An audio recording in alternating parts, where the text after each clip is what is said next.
नमस्कार मित्रांनो, माझं नाव प्रशांत निकम. आज आपण पाहणार आहोत शिर्डीचे लक्ष्मण ड्रायव्हर. श्रीरामपूर तालुक्यामध्ये एक छोटस गाव आहे त्यांचं, पण त्यांना शिर्डीकर म्हणूनच ओळखलं जातं या बैलगाडा क्षेत्रामध्ये.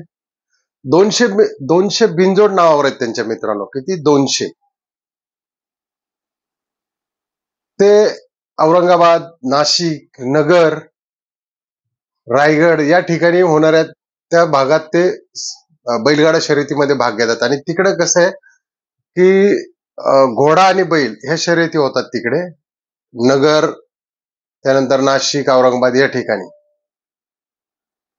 पण मित्रांनो, आता मध्ये जी स्पर्धा झाली होती पंढरी शेठ फडकेंचा बादल, जी 11 लाखाची गुजरवाडी पुणे येथे जी बैलगाडा ओपनची स्पर्धा झाली होती, तिथं त्या गाडीवरचे ड्रायव्हर हे लक्ष्मण ड्रायव्हर, ज्यांनी 11 लाख रुपये जे विक्रमी बक्षीस होतं, ती गाडी एक नंबरचे मानकरी ठरले.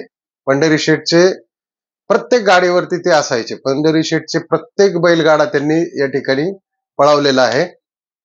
त्यामुळे शेठचा त्यांच्यावरती डोक्यावरती हात होता. प्रामुख्याने आज त्यांच्याकडं तेजा, भुंगा, आपण जी गुलालाच्या मानकरीतली जोडी आहे, आणि आता आहे त्यांच्याकडे तो म्हणजे फायरला जवळजवळ मित्रांनो आता 16 लाखाची ऑफर आलेली आहे त्यांच्या, तरी सुद्धा त्यांनी तो विकलेला नाही.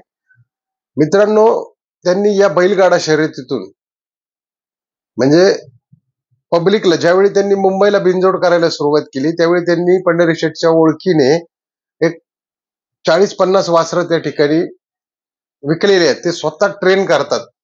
पब्लिकचाच बैल घेतात आणि त्याला ट्रेन करून, घोड्याबरोबर ट्रेन करून, अजून त्यांच्या काही पद्धती असतील ते करून ते शर्यतीवाल्यांनाच विकतात. साधारणतः 10, 11, 12, 15 लाखापर्यंतची रेंज असते. असं करून त्यांनी 1 कोटीचं घर बांधलेलं आहे. त्या घरामध्ये दुसऱ्या मजल्यावर त्यांना ते बैल नेण्याची सुद्धा त्यांनी व्यवस्था केली आहे. आपण पाहूया कोण आहेत लक्ष्मण ड्रायव्हर. मित्रांनो, हे आहेत लक्ष्मण ड्रायव्हर. आणि जे आपल्याला खोंड दिसतंय ते आहे मित्रांनो फायरच्या पायाला मित्रांनो इतका वेग आहे की त्याला जर गाडीला झोपायचं असेल तर त्याचे डोळे बांधावे लागतात. म्हणजे इतका जबरदस्त त्याला स्पीड आहे.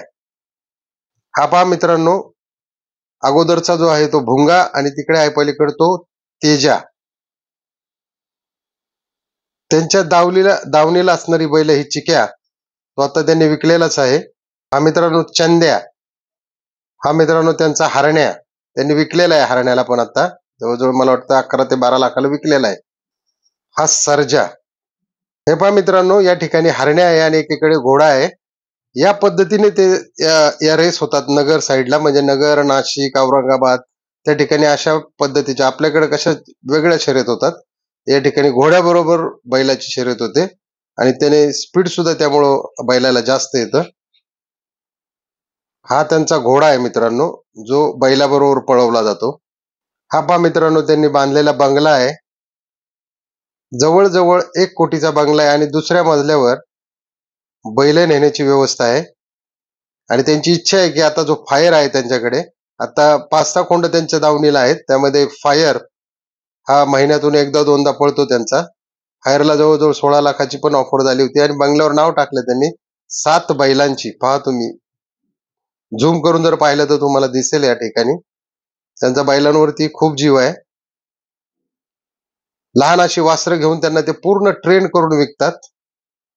या ठिकाणी हरण्या सुद्धा त्यांनी शिर्डीमधून घेतलेला होता. 3,51,000ला घेतला होता तो.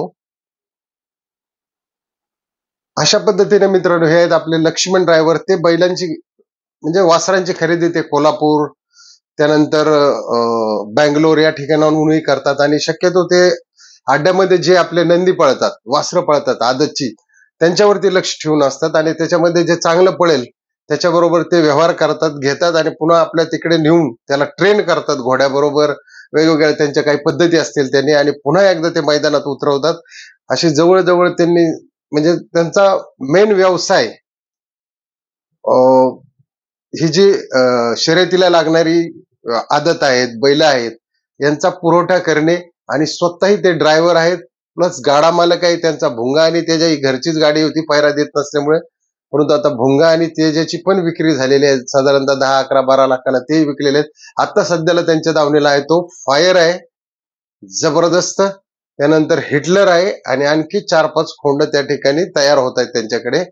तर मित्रांनो, व्हिडिओ जर आवडला असेल तर नक्की सबस्क्राईब करा, कारण आपण नेहमी जुन्या आठवणी ज्या लोकांना माहित नाहीत त्यांना उजाळा देण्याचं काम करत असतो आणि शर्यतीचे अपडेट, फायनलचे अपडेट, बैलांची माहिती, वेगवेगळ्या मैदानांची माहिती आपण या ठिकाणी देत असतो.